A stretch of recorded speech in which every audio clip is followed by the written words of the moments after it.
amigas, oyentes de Radio América, bienvenidos, bienvenidas a nuestro programa semanal Corazón Limpio. Como siempre nos reunimos para compartir la palabra de Dios, palabra de vida y de esperanza. El texto que hoy voy a proponer para la meditación odierna es Juan capítulo 7, versículo 53 hasta capítulo 8, versículo 11, donde podemos ver Jesús, que es la misericordia de Dios hecha hombre, que se encuentra con una mujer acusada de adulterio. En Mateo capítulo 5, versículos 27 a 30, comparamos la enseñanza de Jesús y de los fariseos. Jesús quiere llevar la ley a su perfección. No es suficiente su observancia exterior, hay que poner la ley en el corazón. No vale no cometer el acto del pecado para ser pecador, porque el pecado inicia en la orientación de nuestro corazón. Los fariseos que piensan de ser justos por observar a la ley, no haciendo actos que la infringen, albergan en su corazón sentimientos de pecados y por lo tanto son tan pecadores como los demás y también necesitan de perdón. La diferencia es que no reconocen eso y no aceptan propuestas de conversión. En Lucas capítulo 15, versículos 1 a 2, se dice que muchos recaudadores de impuestos y pecadores se acercaban a Jesús a oírlo, de modo que los fariseos y los maestros de la ley se pusieron a murmurar: este hombre recibe a los pecadores y come con ellos. ¿Es suficiente acercarse a Jesús para recibir el perdón? Por el contrario, los jefes religiosos no solo no se le acercan, sino que se alejan de él, criticándolo y hasta queriendo eliminarlo, matarlo, buscando una oportunidad para hacer caer a Jesús y poder juzgarlo. Escuchamos el texto de hoy. Entonces, todos se fueron a casa, pero Jesús se fue al monte de los olivos. Al amanecer se presentó de nuevo en el templo. Toda la gente se le acercó y él se sentó a enseñarles. Los maestros de la ley y los fariseos llevaron entonces una mujer sorprendida en adulterio, y poniéndola en medio del grupo, le dijeron a Jesús: Maestro, a esta mujer se le ha sorprendido en el acto mismo de adulterio. En la ley Moisés nos ordenó apedrear a tales mujeres. ¿Tú qué dices? Con esta pregunta le estaban tendiendo una trampa para tener de qué acusarlo. Pero Jesús se inclinó y con el dedo comenzó a escribir en el suelo. Y como ellos lo acusaban a preguntas, Jesús se incorporó y les dijo: aquel de usted que esté libre del pecado, que tire la primera piedra. Y inclinándose de nuevo, siguió escribiendo en el cielo. A oír esto, se fueron retirando uno tras otro, comenzando por los más viejos hasta dejar a Jesús solo con la mujer, que aún seguía allí. Entonces se incorporó y le preguntó: Mujer, ¿dónde están? Ya nadie te condena. Nadie, Señor. Tampoco yo te condeno. Ahora vete y no vuelvas a pecar. Cristo rompe las cadenas. Cristo rompe las prisiones. Cristo rompe las tristezas y me da la libertad. ¿Cómo es posible yo vivir sin mi Jesús? Si fundamento de mi vida eres tú. Tú me salvas del pecado y de la muerte. ¿Cómo es posible yo vivir sin ti, Jesús? Comento. Jesús fue a orar, como solía hacer normalmente. Tenemos aquí una primera sujeción sobre la importancia de la oración. ¿Por qué Jesús oraba? Claramente no era solo para cumplir un precepto o satisfacer a las tradiciones de su pueblo. La oración para él era algo de vital, que lo ponía en contacto con el Padre, le daba la posibilidad de escuchar su voz, entrar en intimidad con Él y poderle enseñar y tomar decisiones conforme la voluntad del Padre.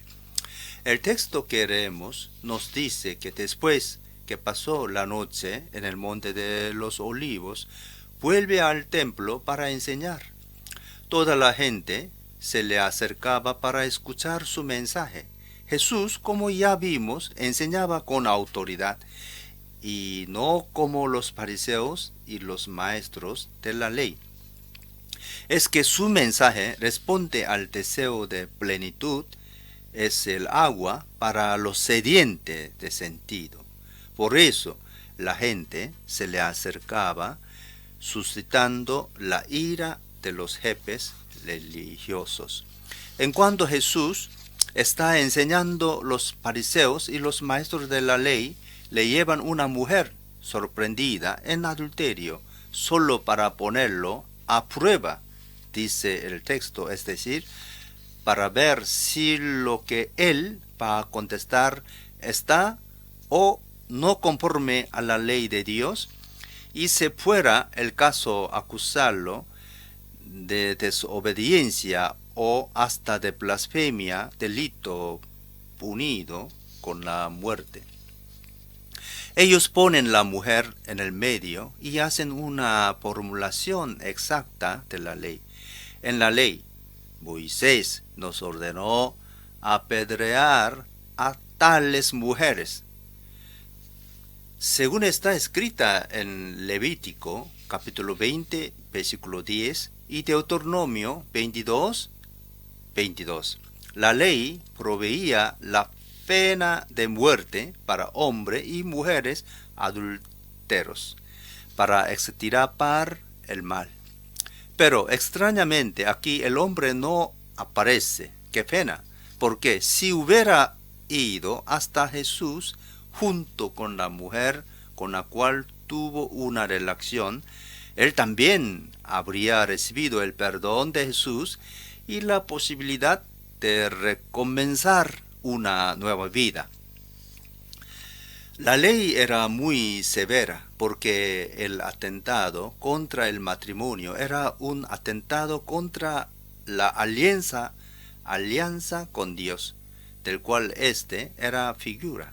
El matrimonio no era solo algo de privado, sellado entre dos personas o familias, sino una historia de amor y fidelidad, llamada a perseverar en el tiempo señal de algo más grande. En Malaquías capítulo 2, versículo 14 a 15, encontramos con clareza el llamamiento a la fidelidad. El Señor actúa como testigo entre ti y la esposa de tu juventud, a la que traicionaste, aunque es tu compañera, la esposa de tu pacto. ¿Acaso no hizo el Señor un solo ser, que es cuerpo y espíritu? ¿Y por qué es uno solo? Porque busca descendencia dada por Dios. Así que cuídense ustedes en su propio espíritu y no traicionen a la esposa de su juventud. Luego, después de presentar a la mujer y proclamar la ley, le preguntan a Jesús: ¿tú qué dices? Jesús está en una encrucijada. Si no conforme la condena y la ejecución, puede ser acusado de transgredir la ley de Dios. Si se decide a favor de la ley, pueden preguntarle: entonces, ¿por qué es amigos de pecadores, prostitutas y publicanos, y comes con ellos, anunciando la misericordia y el perdón de los pecadores? Como se dice en Marcos capítulo 2, versículos 15 a 17. La preocupación clara de estas autoridades es de condenar a la mujer. Ellos no se preocupan con su historia, sus sentimientos de mujer, de cómo llegó a adulterar, ni por qué, ni con quién. Para los jefes religiosos, ella no es un ser humano, sino solo una pecadora, definida integralmente por su pecado, que merece ser expuesta públicamente y ser condenada según la ley. Nada de humanidad o misericordia. Jesús no contesta nada. Se agacha y en silencio empieza a escribir en el suelo. Lo que Jesús escribía fue motivo de mucha literatura a lo largo de la historia sagrada. ¿Qué escribió Jesús? El nombre de sus acusadores, sus pecados, frases bíblicas. Quizás Jesús recuerde aquí Éxodos capítulo 31, versículo 18, donde se dice que las tablas de la ley fueron escritas por el dedo mismo de Dios. Pero con Jesús tenemos nuevas tablas de la ley, no más escrita en la piedra, más bien en el corazón. Después de un largo silencio y acosado por sus acusadores, se incorpora y dice que si alguien no tiene pecado, que tire la primera piedra. Con estas palabras quiere llevar los acusadores de la mujer que con violencia quieren que se cumpla la ley para con esta pecadora pública, a reflexionar sobre su vida y ver en conciencia si no tiene nada reprocharse, si en su vida nunca pecaron. Si es así, si tienen certeza de no tener pecado, que se adelanten para cumplir la ley que dice que los testigos deben ser los primeros a ejecutar la sentencia y después todo el pueblo. Deuteronomio capítulo 17, versículo 7. Jesús es muy clara para juzgar a otros. Antes, cada uno tiene que mirar para dentro de sí mismo y limpiar su corazón.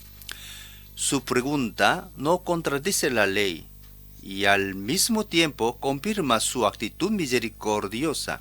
Las palabras de Jesús golpean a los acusadores en el corazón y comenzando por los más viejos, empiezan a retirarse.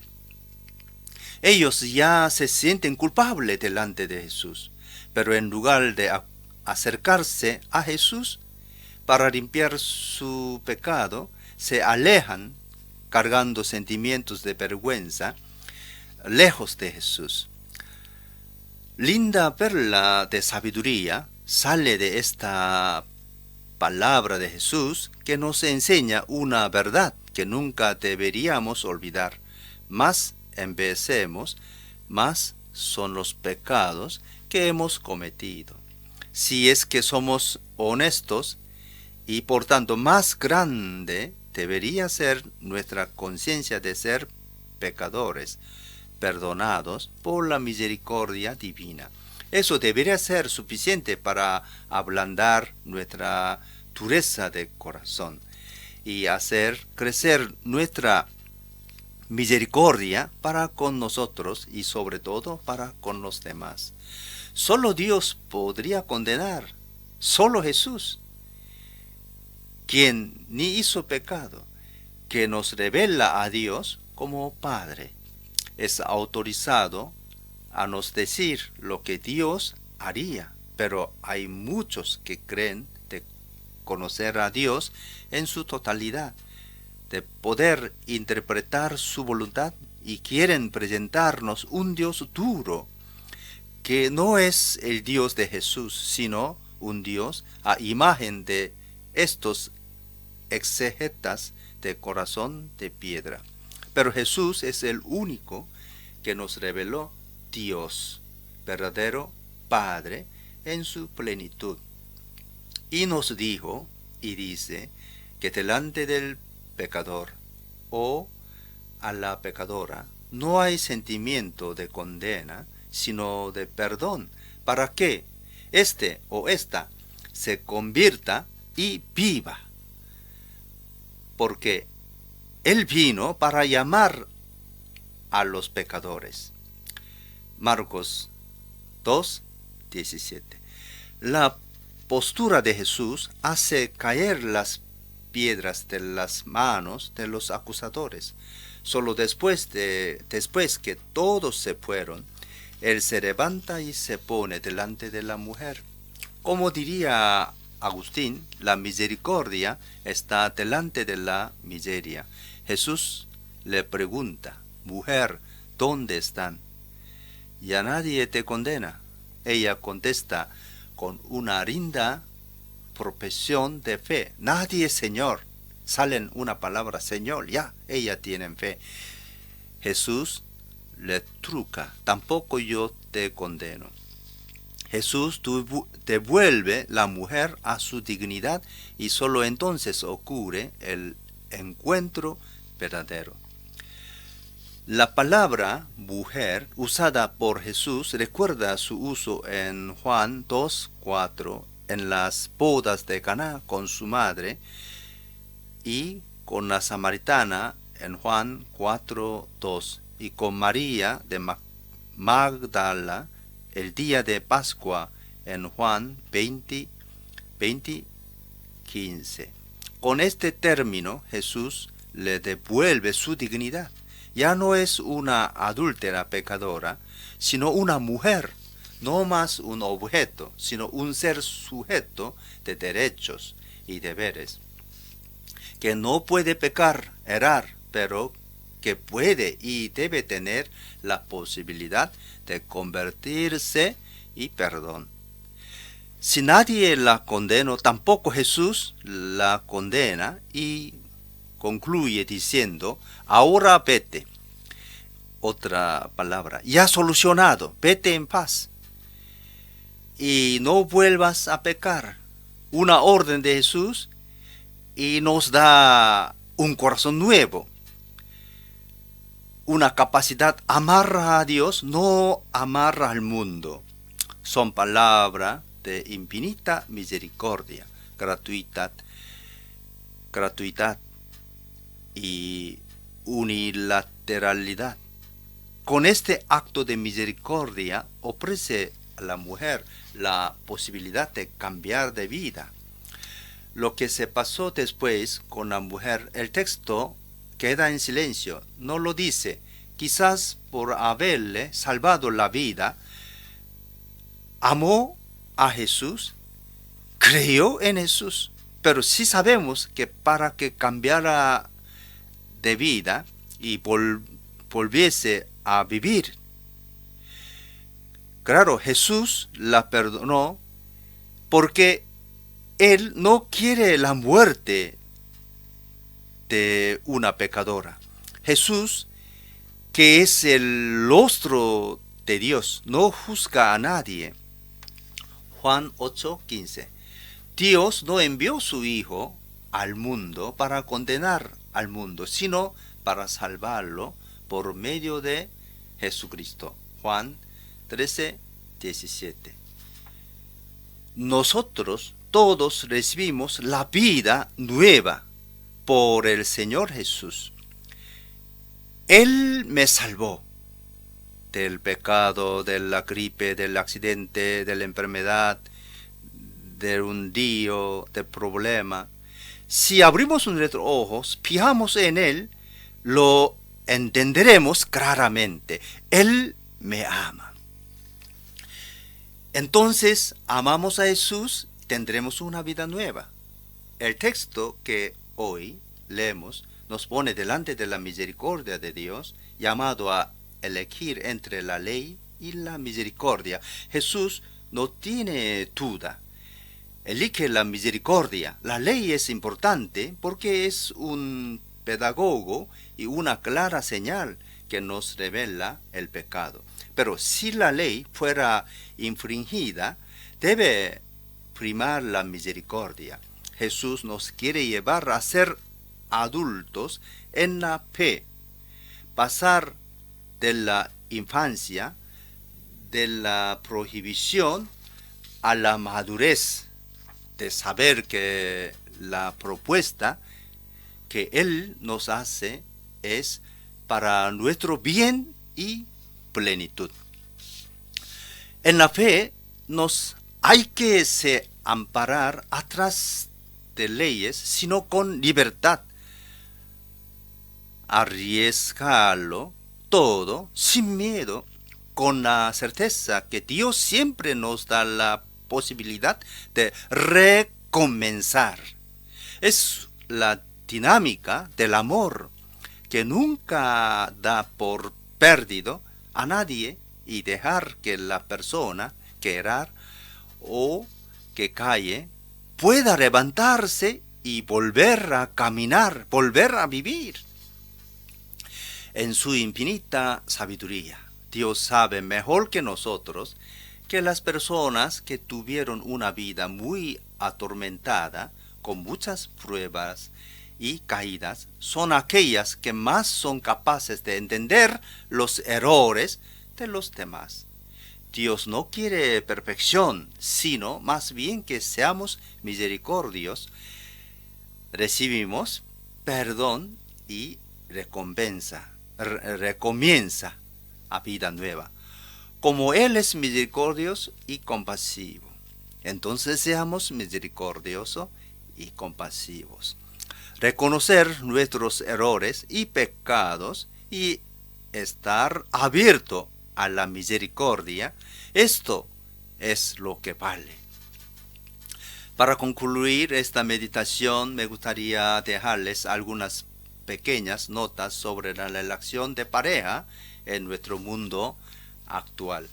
Hoy día, las relaciones en general se volvieron muy complejas, en particular en nuestra cultura occidental. Los cambios que ocurrieron en los últimos 50 y pico de años con el cuestionamiento de la autoridad paterna y masculina y con la emancipación femenina, clama también por una nueva relación de pareja, donde los roles, aunque diferenciados, puedan ser igualitarios. Quizás muchos hombres no están todavía preparados para dejar para atrás su machismo y por eso se resisten. Sea como fuera, hay que repensar las relaciones sin perder el esencial. Y el esencial es la relación de pareja y la fidelidad en la construcción de algo estable, basado en el amor ágape, para el bien de la pareja y de los hijos que eventualmente nacieron a lo largo de esa historia de amor. Sabemos que no es fácil en un mundo donde todo es líquido, efímero, pasajero, proclama la estabilidad de una relación basada en el amor, el respeto mutuo, la fidelidad al otro que libremente escogemos y el planeamiento a lo largo plazo de la relación que muchos quizá empezaron cuando todavía eran muy jóvenes y con poca experiencia de vida. Eso no quiere decir que debemos condenar los que fracasaron y divorciaron y quisieron emprender algo nuevo. Solo queremos decir, como nos recuerda la palabra de hoy, que debemos hacer todo lo posible para ser fieles a la mujer o al hombre que elegimos en nuestra juventud. Porque como escuchamos, la alianza matrimonial del hombre y la mujer es imagen de algo más grande, que es la alianza de Dios con su pueblo y en Jesús con toda la humanidad. En nuestra cultura descartable, donde todo dura el tiempo de una pasión, a veces muy breve, necesitamos ir en contramano y proclamar la durabilidad de nuestras relaciones afectivas. La semana pasada hablemos de construir sobre la loca. En este caso sería construir sobre el amor, que va más allá de las pasiones pasajeras. Es un querer, con la gracia de Dios, construir nuestras relaciones de amor en fidelidad, como testigos de un Dios que es fiel. Más aún, en un mundo violento que hace de la violencia su instrumento privilegiado para resolver los conflictos que siempre pueden seguir en nuestras relaciones, también de pareja. Hay que responder con el diálogo, la mansedumbre, la misericordia y el perdón, nunca con la venganza. Como seguidores del Señor Jesús, no podemos seguir las modas de momentos o del mundo, sino al Maestro y a los valores del reino de Dios, amor ágape. Nosotros los creyentes somos llamados a amar a todos y principalmente a nuestros hogares con el amor de Jesús. Un amor de donación, paciente y misericordioso. No es fácil, pero tampoco imposible. Dios está con nosotros por medio del Espíritu Santo. Entonces estamos en el amor. Ya, eso significa, estamos en el amor, no estamos pecando, sino amando a nuestra vida. Amigos y amigas, terminamos nuestros encuentros de hoy. Amor universal de Dios. Un mensaje de misericordia que borra todo pecado, que nos llama a la madurez, a vivir nuestra vida en todas nuestras dimensiones con seriedad, responsabilidad y compromiso. Un camino de conversión continua. Eso es perfecto para nosotros, para llegar al hombre y a la mujer perfecto. Bueno, que Dios os bendiga grandemente. Les invito mañana a las 19:30. Tenga una buena noche y hasta mañana, si Dios quiere.